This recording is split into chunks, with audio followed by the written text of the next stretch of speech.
அல்ஹம்துலில்லாஹ் வஸ்ஸலாத்து வஸ்ஸலாமு அலா ரசூலில்லாஹ் வபஅத். அன்பிற்குரிய சகோதர சகோதரிகளே, அஸ்ஸலாமு அலைக்கும் வரஹ்மத்துல்லாஹி வபரகாத்துஹு.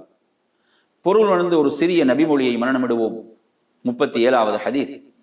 அன் அபீ ஹுரைரத ரலியல்லாஹு அன்ஹு அன்ன ரசூலல்லாஹி ஸல்லல்லாஹு அலைஹி வஸல்லம் قال إذا قال أحدكم آمين وقال الملائكة في السماء آمين وفقد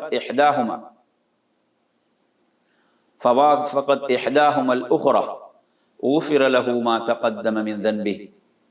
உங்களில் யாரேனும் ஆமீன் கூறினால் வானுலகத்தில் வானவர்களும் ஆமீன் கூறுகின்றனர்.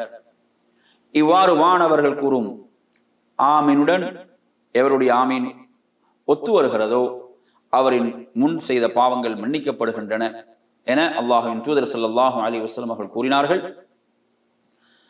அறிவிப்பவர் அபூ ஹுரைரா ரலியல்லாஹு அன்ஹு அவர்கள். புகாரின் 781வது செய்தி.